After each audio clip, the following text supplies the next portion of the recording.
Hey everyone, today on the Kahunas podcast, we have Bryce Mc Murray joining us, and I'm super excited to have Bryce on. Bryce has been a huge supporter of Kahunas, and ever since I decided we're going to do a podcast, I thought he's someone that we definitely have to get on so that we can talk about where he's at, his journey, and how he's got to where he is today. And so I'd like to introduce you to Bryce. Mark, good to see you. Thanks for having me. Yeah, no worries. It's an absolute pleasure. Could you start by telling us kind of now where you're at? So where are you at with your business, your day to day, just kind of an overview as to who you are and what you do. Absolutely. So I kind of have two main roles at the minute. I've got my online coaching business, which is Thrive 365 is my kind of signature offering. And that's kind of looking at, business professionals who just want to thrive in all aspects. It's a real 360 approach in terms of everything that they can optimize their performance in a daily life perspective. That is one hat of the kind of business side of things. And the other is obviously I'm head of performance for Coaching Concierge, working with Mark Coles. So that is our business mentoring side. We're mentoring young professionals and really helping them to get the systems and foundations set so that they can have a long and profitable career for the long term. Over the course of the week, we have our regular check-ins and community coaching calls, but then the live calls that we run with Concierge is very much about helping them to level up across the board because we have 3 distinct call slots there. And then they also get some individual mentoring from the performance coaches inside the program. So it's busy, it's in a good position, and very privileged to be in this position right now, to be honest. Yeah, awesome. So I want to find out, I kind of want to go back to how you started out and then to find out really how you became successful as a coach and the things you learned, and then how you obviously transitioned that into what you're teaching other people inside the Coaching Concierge. So how did you get started in the beginning? Why fitness? I think, it kind of fell into my lap because I remember at 16, we had a complete work experience. So, I come from a grammar school back in Northern Ireland, and it was a case of contact local businesses. And I kind of left mine a little bit late. And so I approached one of the local gyms, and a great guy there, Tony McParland, took me on for 3 days. And I just absolutely loved it. I was just thrown into everything to do with the gym, fully immersed myself. And really off the back of that, we had such a great relationship in those 3 days. Tony was like, listen, if you'd be interested, I'd love you to offer you a part-time job. And that was kind of me being thrust into it. And I was given trust very early on there, which was amazing because all throughout my sixth form, I would be going down to gym after school, doing the evening shifts. I was trusted with money handling, locking up. That then moved into the weekends. And that was kind of the original love for fitness because I was just surrounding myself by people who were into the gym week in, week out. I was learning to do inductions. I was taking classes and just having that proactive approach towards seeing the benefit of people improving their fitness and the knock-on impact that it was having. It was also like a real community feel because in my hometown, which is Armagh, it was like probably the standout gym in terms of level of service and personality and just making everyone feel welcome. And so I ran that all the way through my kind of A-levels, which was amazing. And as I started to progress and look towards university, I was kind of torn between what to do because I was kind of like, I need to have a degree behind me. And in hindsight, that'd probably be different now. But it kind of led to one of the biggest turning points for me in terms of my life and learning and everything. And it's probably not something I talk about a lot purely because I was always interested in doing more and trying to push myself as hard as I could physically be. And I wasn't the most academically gifted. I had to work hard and study, which I had no problem with because I could see the benefit on the other side. But, and this is no disrespect to people in Northern Ireland. It's just a lot of people would just kind of naturally move up to Belfast and they go to the universities there and they'd stay very insular with their support and their peer group and not really branching out. And just following a lot of looking up to a lot of elite athletes across the board in terms of what are they doing, maximizing performance. I'd heard about Loughborough and I said to my dad, I was like, listen, I really want to try out the open day over at Loughborough. So we flew over for 2 days and I was just blown away by the experience. I'd done my research with regard to universities, and when it talked about Olympic training athletes, the facilities available, it was like the center of excellence for all the key sports. We went over there for 2 days and it was decision made. We came back, we were on the flight back and I was like, that's it. It was like tunnel vision at that point. And then it was like kind of all in terms of trying to get the grades across the line. And I actually fell up short. I was told I needed 2 A's and a C. And I came up with A, B, C. And I was devastated, to be honest, absolutely devastated. But it was like, I had two options with A, B, and C. I pretty could have got into any university across the country, and that was kind of the first decision-making process. I was that set on being at Loughborough and surround myself with the best of the best across all disciplines. I took the decision, I'm going to resit. So it was a real big one for me because all of my friends were then going off to university and I was staying behind. So I was going back into school. I was going back through classes. And really, it was just to bring my grades up in one subject. So we got there in the end, and that became a default year in terms of I took a year out and basically got my grades up to speed in the January resets. And it's interesting because I wouldn't have talked about that previously because I deemed it as failure.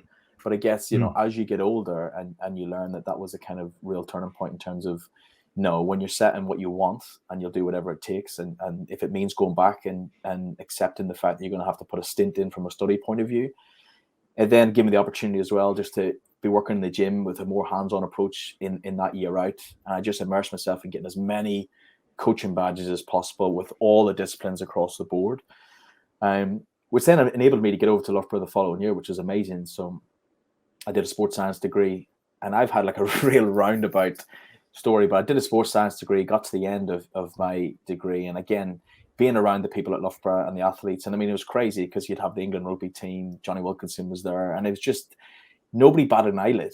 They were just these elite athletes walking around campus because everything was on campus, and you surround yourself with like the best of the best. It was just a hugely inspiring environment. I finished the degree, and then it was like, what next? And there was offers to do like, you know, S&C roles with like Leicester Tigers and stuff like that. Or one of the natural kind of progressions was to take on board the PGC at Loughborough. And I was like, well, it's kind of on a plate here. I may as well just jump in and do it. And it was heavily subsidized with the government at the time because they were crying out for teachers. So I did another year, qualified as a teacher. And I thought that was going to be the natural next step. So I moved down to Ascot. I was working at a private school teaching physical education and rugby for a number of years. And again, it was a major turning point. In that initial stage, I thought this is absolutely fine. You know, it was excellent for developing pastoral skills, leadership qualities. And I had a rapid rise in the school I was working at just because I always was driven. And so every year I was lucky I was getting new roles and responsibilities, which was amazing because it was just drawn upon further experience and an opportunity to lead. But with that, like deep down, there was just unfulfillment there. But it was tricky because I was, you know, I had a girlfriend. We were due to get married. We had bought our first house, all of these things. And the longer time went on, I was thinking, this is literally the worst time to potentially look at a career change.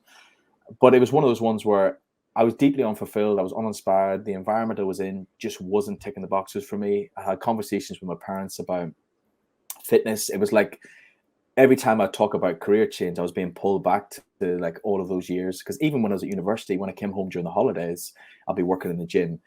Sure. And it was like, there's never a right time to do this. But because I'd done all the stuff previously and I've been working with people remotely on the side whilst teaching, I was like, you know, let's give this a go and see where we're at.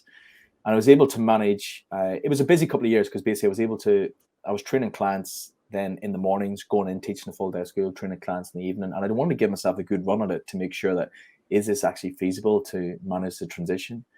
And I did it quicker than I really anticipated because by the Christmas of that final year, I was in education. I was like, I've got this covered. I know I can be in a great position to go fully all in with the coaching business. And the beauty of, like, for those who don't know, with the teaching side of things, because you're paid over the course of the year, I was able to have a notice in and finish in the summer with kind of peace of mind that I've got 2 salary packages coming in July and August. But I didn't need that because I got a major break in like the August with the remote personal training side of things, that it just, everything kind of fell into place. And it was one of those ones where I would almost say from a mental health point of view, towards the end of the teaching side of things, like it took a hit just because I couldn't get that break.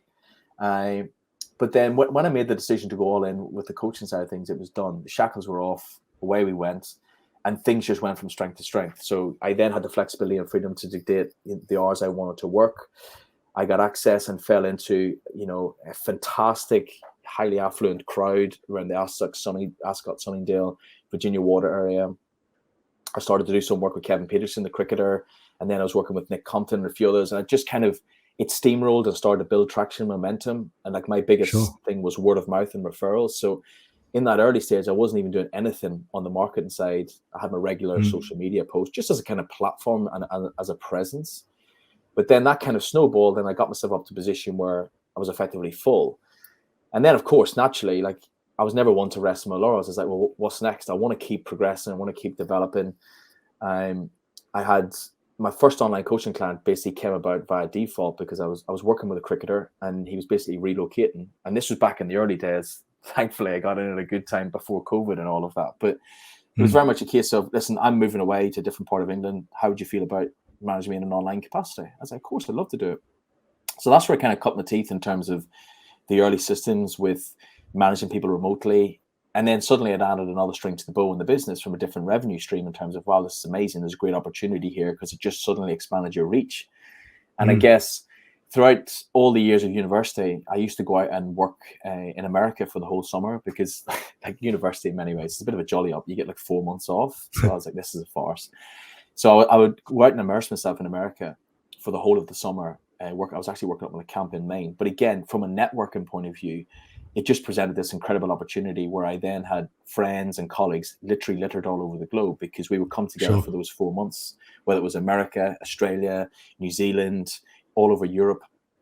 And then when I started to push the online coaching side, and there was an understanding that, okay, this is Bryce, and he's moved into this different aspect now. Not only have we gone from the personal training, the fitness, we're into the online coaching.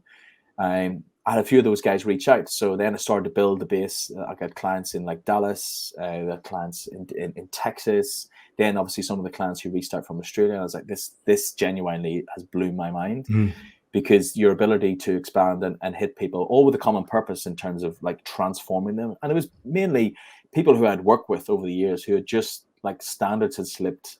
They'd obviously put on a little bit of weight, obviously self-confidence and all those things had taken a hit. But because they'd known me from the early stages, they knew it wasn't like some Instagram like fad, for example. Like, I'll give you an example. I did like a testimonial with a guy called Ross recently, and he was like, his Instagram feed was constantly hit with these people who he would know nothing about, and they were promising the world. He's like, I just don't believe it. But then when he saw the transformation I work with in America, is, oh my God, I know Bryce and I know Joe. This is amazing. We need to get on a call. So it kind of built that traction and momentum. And so then the online started to go as well as the PT, which was amazing. And then obviously the kind of next step in the career was obviously in the mentoring side, where, you know, I'd done some stuff with Mark Coles and M10 in the past. And before we, Bryce, sorry, just before we get onto the mentoring side of things, just a couple of things you mentioned that I'm really interested in is, having gone through everything you did to reset your exams and everything to get into university, then to get this position where you're in teaching, then what was it in teaching that didn't give you the fulfillment? Was there an expectation going into it that you'd set the bar that you wanted to achieve X from it, or it didn't deliver on? Or was it just you sort of found yourself being drawn into it, and then you got to a point of just sitting back one day and thinking, like, this isn't what I want, like, this just isn't me? Yeah, I mean, that's a great question. I think so. Fitness obviously carried on all the way through, and I took personal pride in my own fitness because of the role model aspect, not only for the other staff in the school, but for the kids. You know, I was involved in physical education, and I was running a day house. I was director of rugby, so I had that role model approach, which I wanted and actually thrived upon. So I knew fitness was all the way through. And I did set the bar high because, you know, I was pushing myself for promotion. So it's like early on, I became head of junior sport. Then I got head of rugby. Then I moved into, I was probably one of the youngest housemasters in the school, which was a major role because actually I applied the year before and didn't get it, but I got it the following year. And that's like, that takes on a whole new level of responsibility because I had like 200 kids in a day house where you're actually acting as local parentis. So what I didn't appreciate in those early stages was the acceleration that gave me from a pastoral point of view, ability to have conversations, to deal with parents, empathy, client breakdowns, all of these different things. That was a major accelerator for me. But then I kind of got, you know, I was constantly pushing at what's next. I was looking ahead, and it actually became the environment I was in. And I talk about this a lot with my clients. The environment itself, in a lot of aspects, you do hear about like teaching education can be quite toxic and is very political. And I found myself coming in, I just wanted to bury my head down, nail the day job to the best of my ability and kind of block out all the external noise, because I found it was a huge distraction, whether it was staff potentially being negative about having to do extracurricular. I mean, we worked in an independent school. It's a non-negotiable. You don't clock in at 9 and leave at 4. You're going to have to be in early. There's weekends, there's trips. I got to travel the world with the school, which was amazing. But like, there's an expectation. This is what the kids are paying for. We got to give more.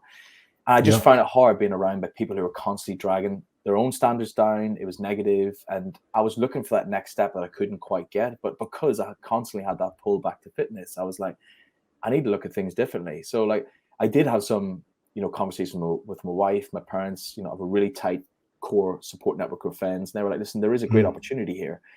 It's just, there's never going to be a right time. It's just, you've either got to take the plunge. And I suppose when you then take the plunge and you're going into your own business, and I've said this to some of the guys within Coaching Concierge, for example, is when it's your baby, you're not going to take your foot off the gas. So, I was accustomed to hard work because in that final year of teaching, I had clients in the morning, teaching clients in the evening. So I knew what was going to be expected in many regards, but it's just a case of then when we have the summer to get the run up into that first year of proper PT, you just go all in. So I think it was a natural exit towards the end, but with that came excitement. And then it's only in recent years that I actually appreciate that the time I spent within teaching has actually equipped me with so many skills across the board in terms of the role that I've now got in both my disciplines, that actually that's been quite invaluable, where I didn't see that early on. Sure. And do you find now then, so since you did that, I imagine that there's always, because there's never a right time, like you said, that whenever you take on a new challenge, you have the freedom, so you're not confined by the restrictions that other people are putting in place on you. So you really are in control of your own life and your own destiny. But then also, did you immediately, as you started down this path of working on your own, was it an immediate gratification of, I feel fulfilled now? Or was there some sort of process that you went through over a period of time where it took, say, 5-6 months and you reached X with bringing clients on, or the online, whatever it was? At what point did you kind of sit back and think, yeah, this is what I enjoy. This is like giving me fulfillment in life? So I think there was an instant, the minute my notice was handed in, my whole perception changed. And like, my son was born in my final year of teaching, and being a private school, we had to go in and do our sports fixtures on a Saturday, and that was killing me. It wasn't a sport aspect. I was missing time out with him at that early stage. Sure. So like, I was waking up on a Saturday morning, I was categorically not looking forward to going in. You'd be in there maybe 7 to 1, could be 2 or 3, depending on where in the country you traveled. So it wasn't even just the time component. It's just the excitement and the love for teaching had just gone completely. So the minute I handed my notice in, and like, I know this is the typical comment, is like, if you love what you do, you never work a day in your life. But there was genuine excitement there, where I had to rein myself back, because even though I got rid of teaching, I could work all day, whether it's tweaking clients' plans, doing calls, doing whatever, because the impact that you have on someone's life is amazing. So then I knew I'd made the right decision. And it was just a case of, in actual fact, I then had to structure my week accordingly, that I wasn't working every hour. And over the course of the year, there is times where things are more busy than the other, and it's needs must. If clients need a realignment call, or we need to jump on Zoom and go through some stuff, I'm more than happy to do that. But I think you can then very quickly go to the opposite end of the spectrum, where with a young family, I want to be able to have that time, which the own business gives you the flexibility to do that. And then you can put in the hours at other times, perhaps when they're in bed, you can go back in and do potentially a 3-hour shift in the evening, but it gives you that time during the day. But I think for me, it was just like, it was kind of like brilliant. I'm back to where I started, funny enough. I've actually gone full circle with a huge chunk of learning and experience from degree into teaching in between. But now, like, you just wake up buzzing. It's hard to describe, but like, when you love working with people, whether that was on the gym floor or in an online capacity, and it's not always the result. Sometimes it's like the message you'll get midway through a transformation in terms of the impact that it's made, especially from people like, I'll always pride myself on those that have tried everything. And like, they have tried everything in their own perception, but we do things differently. And a lot of it will boil down to consistency and rewiring their habits and routine and get them into a good relationship with food. But once you've done that, guess what? The results start to come thick and fast. And then it's just building that kind of one block in front of the other. So when you get that feedback throughout the process, that's the kind of stuff that gets you out of bed. Because for me, there's nothing more impactful than making that difference to them physically, mentally. And that's the kind of whole kind of wraparound approach. For sure. And then that sounds like that's driving you and giving you fulfillment in the day-to-day by the success that your clients are having. Like, you're getting enjoyment in seeing other people progress where otherwise they might not have been able to. And so within that, and as you're starting to establish your business now, bring more clients on, you're building out your own frameworks and processes. At what point did you get to, if you ever did, where you just thought, do you know what, I could actually help other coaches now? Did you just have a conversation with Mark, or how did that come about, where you thought, I can take this and now I can help other people who can help more people, and then that's going to further give you fulfillment? Well, I guess it wasn't something that I actively said that this is my next route. Like I never would have said to myself, I'm going to go down like the business guru route or anything like that. You know, I was perfectly happy with my own coaching business. I'd done some mentoring with Mark anyway in one of his earlier programs. And so we'd been on the regular Zooms throughout lockdown, which was invaluable because again, it was about environment. So it was surrounding ourselves with tons of coaches around the world globally who wanted to stay on track, stay accountable during the lockdown, which obviously threw us all out of sync initially. But it was bouncing that best practice off each other, which I found in the early stages of the fitness industry, most people were very insular. God forbid sharing programs. They would never talk about what they were doing behind the scenes. It was very much dog eat dog in that regard, where this kind of opened my eyes in terms of those seminars and the webinars in terms of, wow, this is amazing. People are happy to share information. They're happy to collab. And ultimately what that's doing is just enhancing the whole reputation of the industry. Yeah. And then it's funny when you talk about timings and stuff. I think one of the early stages, Mark had talked about, you know, where he sees the business going and what he would like to do in the future. It lit a spark inside. It's like, God, it'd be amazing to be part of that.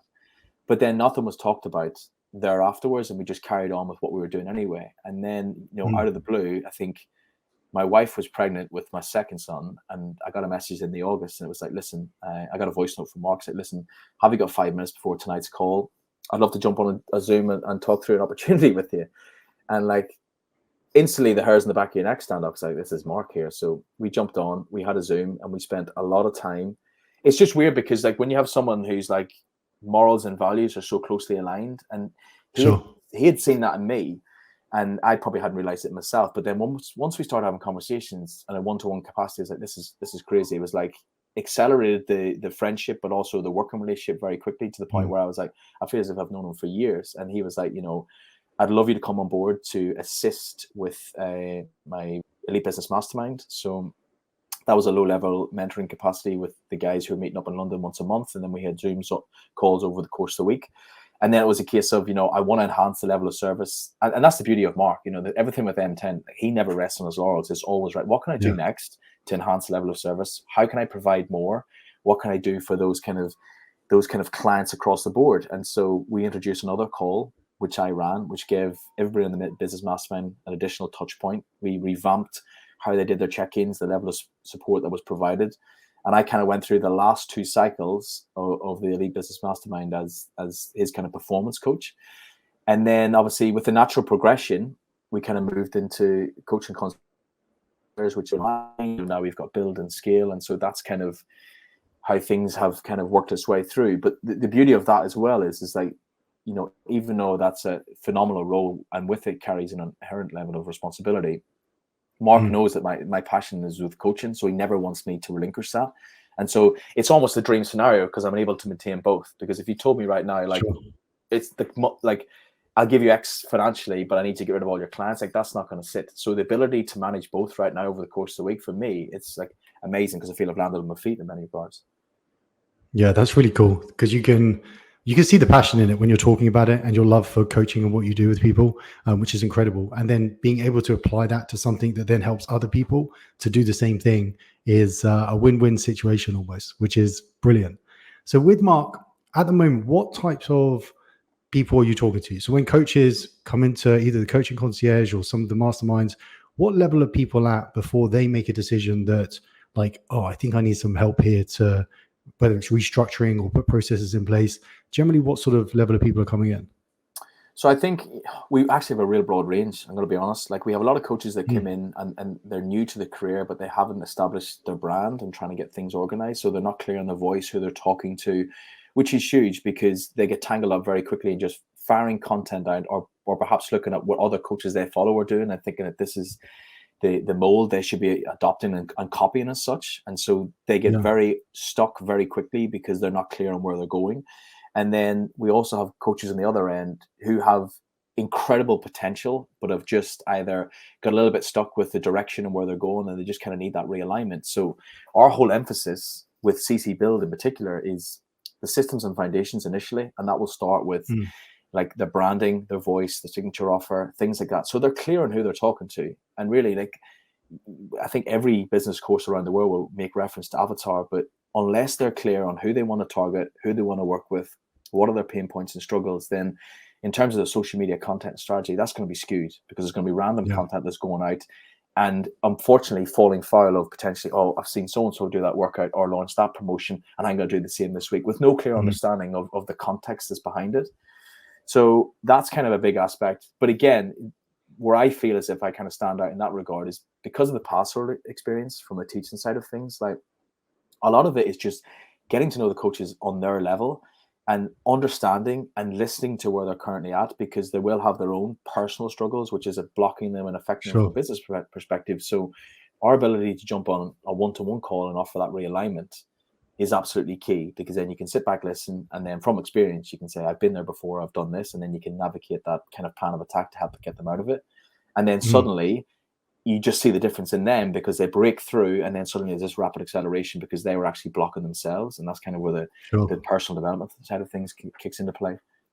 So do you find from like going through and doing all your teaching that the kind of methodologies and the things that you practice as a teacher really come into their own in the role that you're in now, being able to actually teach other people? Like having that experience must be like invaluable in helping people right now.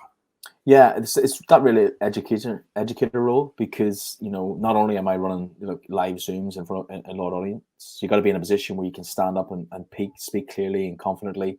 But then having dealt with them individually, you can understand them a lot more. So your ability to stand up and get your message across clearly is obviously key to make sure they have an understanding. But the beauty of kind of the networking environment we're now in is we're constantly challenging each other in terms of, right, could we deliver things differently? And if someone's not quite understanding, then we'll put that straight back on us in terms of, right, we need to change our delivery, because whilst the penny can drop with one person, it mightn't drop with someone else. So then do we need to tweak it? Do we need to adapt it? And that for me is one of the key drivers, which is exciting, because again, we're always challenging each other in terms of how can we improve and do better, so that the people that are obviously paying to be part of the program are benefiting as best as possible. And that's where, as we migrate from CC into CC Build 2.0, we're just enhancing all of the features, a bit like what you guys do. And, the updates you have within the app is phenomenal. So again, it could be easy to say, we've got a great model, we're going to sit still. But no, I think, this is where that term stagnation comes into play. So if you're not prepared to challenge one another, look at how you can adapt and evolve, then you can stagnate. And that's where people fall at the back door, a bit like the clients, that we would speak to. If retention's a problem, then that's something we need to look at. Have they got too complacent because they may have reached 40 online clients, and then suddenly there's been a huge drop off, where we need to look at retention across the board, and then we kind of pride ourselves in delivering that 5-star level of service. Do you find that with the rise in like social media over the last couple of years, so post-COVID especially, that there seems, from what I see on social, to be a really big push on the front end sales and marketing, like everyone having the right automations, right systems, everything in place on the front end, whilst not paying too much attention to what's going on like the retention side of things? Is that a common issue that you see when people come in? So I think that definitely people come in and the first thing I'm going to ask for is email automation and lead magnets. And we're like, okay, hold on. We will get there eventually, but are you clear on who you're speaking to? Tell us about your business, where you're currently at. Have you got a reputation, branding, a presence online? And in most cases, not. So they've totally skipped over the foundations and gone straight in thinking that a lead magnet or DMs, outreach, or email automation is going to lead to a flood of inquiries, when actually they haven't gone through the process of that know, like, and trust. So it's building up rapport with people, so that when they know they land on your page, you're either going to resonate with the content you're providing and help them uncover the pain points and struggles that they're currently dealing with, providing value. And then it is a long game approach. And I think, unfortunately for a lot of coaches that jump into the industry initially, is they want the quick wins, which is understandable, but you got to be prepared to play the long game. So it's like, sometimes you'll have clients that, I've got clients that maybe have been watching, consuming my content for up to a year before they potentially bite the bullet and they want to start work with me, but they've sat in the wings that whole time, just absorbing the information. So when you do get those clients across the line, that's a great lesson for younger coaches as well, in terms of, like, you may be building your followers up, and at certain times you may be frustrated why people aren't buying from you at that exact moment in time. But then don't just deny that. They can come later on, depending on maybe a subtle tweak that you have with regard to a post. Or there'll be times where, a specific post that I put out will just hit bang on the money, and then you can get a certain inquiries because you've just uncovered that pain point. And then when you've built up the brand and the reputation, you've got all those systems foundations, then of course we can look towards the marketing and the lead magnets. Because, let's be honest, online coaching as a result of COVID, it's more competitive than ever before. the landscape being on social media, like it's trying to set yourself apart, which is hard, because I think the accumulation of online coaches, I think everyone's an online coach nowadays since lockdown. So it's what can you do to make yourself stand out? But for me, it's doing it in a way that is morally correct. You've got your integrity intact, and your message is really clear in terms of like a genuine willingness to help people. So how do people do that? So if let's say I've got 30 online clients, I think that I'm at a very good level of delivering education to people, giving value, and let's say I've got fairly good retention. So I have that in place, but now I want to grow, but I've only got, say, 500 followers or something. Like what's the best course of action that I can take to help me get to the next level in my coaching?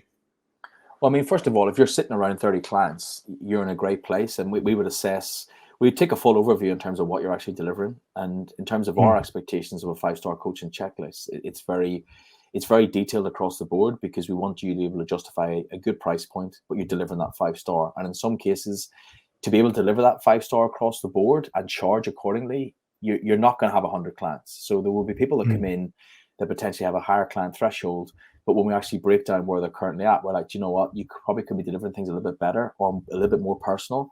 So in terms of delivery, whether it's the quality of the check-ins, the communication, community coaching calls, all of these aspects, can we tighten that up first and foremost? Because if you've got 30, you've got a good level. And if they're staying in, then we look at retention in terms of what you are providing. We can look at the timeline in terms of the average customer journey, in terms of how long they're staying with you. Do they stay in after you deliver the results? Do they see value?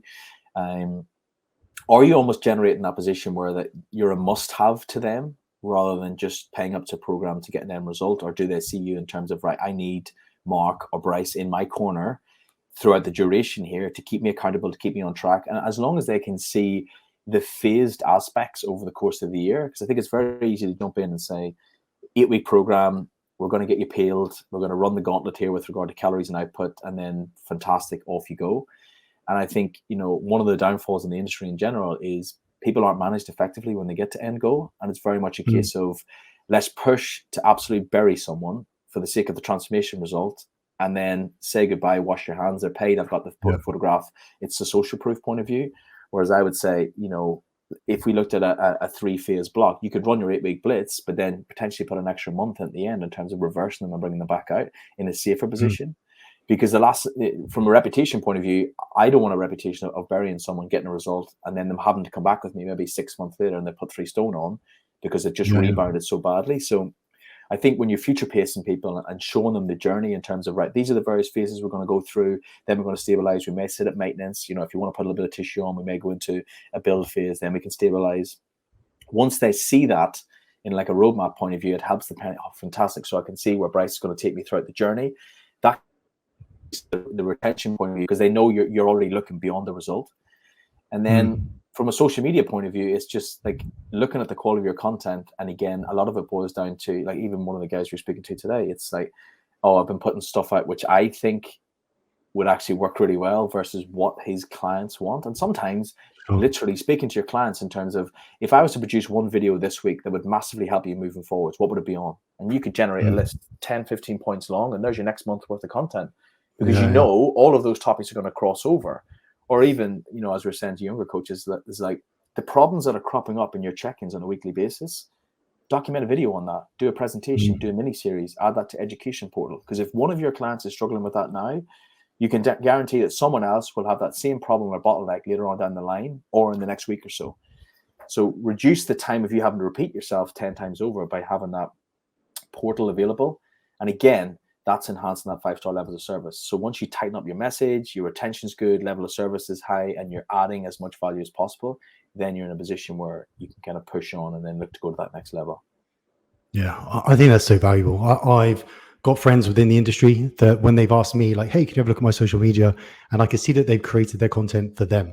And so they might have a really big following, but they're not connecting with their audience in the way that they want to. And their audience are often following them for the wrong reasons. So if it's them posting just pictures of themselves posing all the time versus actual value, and what would the perfect person, if you imagine your perfect person, create content for them instead of creating it for you, and then start to have those conversations with people and try and like actually help them provide real value to someone. I mean, that's a massive point, because really, in a lot of cases, you've got to put your ego to one side, because if you forgo the likes that potentially people are chasing, and actually, what we're saying is, like, if we imagine 35-year-old Chris, who's your dream client, like when you're putting that content out, if you were to pull Chris to one side and say, I want you to watch this video or go through this carousel or look at this infographic, if that's going to add benefit to them, then in my point of view, that's a worthwhile post. Now, that might be the highest performing post of all time versus the video of yourself doing 10 chin-ups, or it could be the photograph of you at the end of your transformation phase. That post that's pushed out to Chris is the one that's going to be building up rapport behind the scenes. And then off the back of that, it's social proof. It's demonstrating, like, getting your clients who you work with to talk about you, because they're going to speak about you in a fond fashion. They're going to shout from the rooftops. And so, getting them on camera, there's been a lot of talk recently about the fact that, my video transformations aren't performing as well, or my testimonials. Is like, but we need to look past that, because when someone lands on your page, they're going to look at the connection, they're going to look at the commonalities, they're going to look at whether they can resonate with you. And that's why having a blended approach of maybe some lifestyle photographs and videos, education, video testimonials, photographs, and all of those things is probably going to lead to greater buy-in from clients waiting on the wings than just you working out every single day, which of course there's many amazing fitness professionals out there who do very well off that. But I would think when you have a more rounded approach, for people who are sitting in the wayside waiting to jump on board, think, I really like this individual. Yeah. So I think, a couple of key things I'm going to take away from this is when you were going through Loughborough, you were talking about networking and just having that network of people that really helped you to kind of bring on some really high profile clients that then over the years you were able to build out. So networking is a huge one. Also testimonials, like the power of testimonials from not just the people that look the best, but people that have had an incredible journey with you, whether they now feel better about themselves in their clothes, or they've overcome a problem they had with specific foods or an eating disorder. Like, it doesn't have to be a body transformation to show someone's journey and your worth in a coach to that individual. So what I would ask you is, if tomorrow all of your social media disappeared, you have nothing, you have no contacts, you don't know Mark, you don't know anyone else. Tomorrow you wake up, it's all gone and no one knows who you are. What would be the first thing you do tomorrow to start your business again? Do you know what I'd do? Honestly, I'd go straight into the phone book in my phone. I'd message every single person.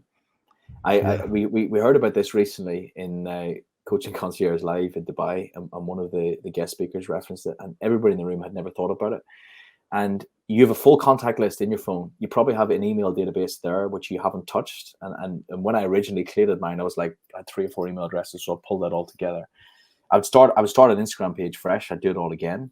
But I would have that contact list initially, who are going to be people who you're probably afraid to ask, but I can guarantee, because they know you, they like you, and they trust you already, they're probably in a position where they're going to buy from you straight away. And you just need to dangle the carrot in terms of, listen, I genuinely want to help, and I've got a great opportunity here, whether it's online coaching or in-person PT. And you would literally send that out to all within your contact list, and you'd be surprised when you come back. You could build your client list straight off that. And then obviously with the emails and getting back on social media, for a lot of people, there's an evolution over their social media anyway, in terms of the presentation, their voice, their tone, or how they change things. So even if they were to start fresh tomorrow, they'd probably be in a better position because they've navigated all the roadblocks that they had early on.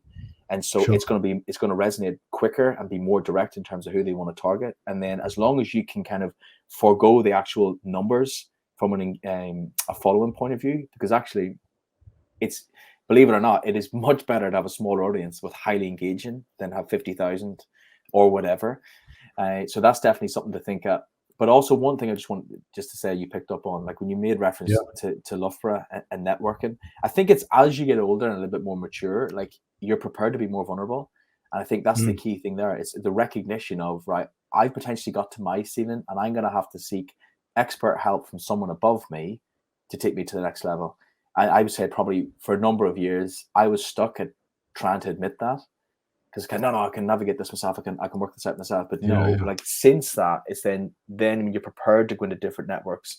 Whereas now I love being in a network where people are miles ahead of me, because they're going to constantly provide that push and that compass in terms of, right, this is what we need to be doing. And it's like, I get very drilled in terms of looking at business professionals across the board. What are they doing differently? How are they operating? Is there anything like a tweak?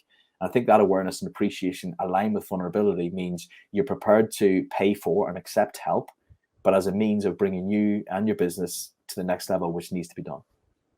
Totally agree. I also think with the vulnerability that as a youngster, I had this, like, thinking back now when I look at it, I have this preconceived idea that everyone else is out to get you, right? So if I'm going to talk to you about business, then perhaps you're going to steal something from me, or you're going to begrudge me for doing it, or whatever the case may be. And so I was always very guarded. But as I got older and I talked to more and more people, I realized that we're all just here trying to achieve the same thing. Like, we're all on the same journey, trying to achieve happiness for us, for our family, for our friends, for our loved ones. And just because you're building a business and I'm building a business doesn't mean we need to be against each other because of that. We can support each other, we can help each other, we can all grow together. And that for me was a big change. In the beginning, I thought, no, like, I'm going to do this on my own. Like, I can't let other people into this. Yeah, and like, we've had conversations with people even navigating Kahunas, for example. And it's like, oh, Bryce, can you give me an idea of what your back end is like? Because I just need to see it visually. And I'm like, yeah, sure. Whereas previously, it probably, I don't want to show that program, because if they take that program, like, all my clients are going to leave and they're going to get phenomenal results, which is just never the case. So I think once you're in a position where, like, when you collaborate with people and you're sharing best practice, everyone wins. And people just need to do that more, because you're going to have so much to value, and you can offer individually, and then someone else can give you that back in return, and then everyone grows. And I think if that was kind of the more collective approach in the industry, like, there was a period of time where, like, the fitness industry had a bad reputation, and some aspects, you know, depending on what's going on behind the scenes and whether things are being pushed in the supplement route, and you know, we're not going to get into that. But it's like, if we can collectively raise the reputation, the collaboration, everyone working towards this kind of common goal, then that's going to be an amazing position. Because like you said, there's more than enough people to work with. It's not going to be a case of, I'm going to keep quiet and never going to have enough clients. And given the way that health and well-being and the prioritization of where people spend their money off the back of the pandemic is going, people place high value on health and well-being. So it's almost like they're going to reevaluate their spend across the board. Online coaching, fitness, nutrition, gym memberships are going to feature quite highly now, because they see the value in that as a result of lockdown. So with that in mind, there's more than enough people for everybody to be working with. It's just, let's get crystal clear on who you want to be working with, and then make sure you double down and target your message so you're connecting with those people, building up rapport, helping them, answering questions. You know, even when it comes to comments, DMs, emails, be prepared to, like, help people back and forth. If a lead magnet does come and play and you've got something for free, amazing, give it out for free. Don't expect anything back. And then if you do get anything back, that's almost a bonus. So I think that's a better way to kind of reframe it, you know? Yeah, very true. Bryce, this has been awesome. Thank you so much. If people want to find out about you, where do they go? Okay, so Instagram is Bryce Mc Murray PT. And obviously, if you find your way working with coaching concierge, etc., you're going to see me conducting your onboarding call anyway, so I can catch up there and then. Fantastic. And we'll put the links below in the video for everyone to be able to click through. Thank you again, Bryce. I really appreciate it. Mark, fantastic. You're more than welcome.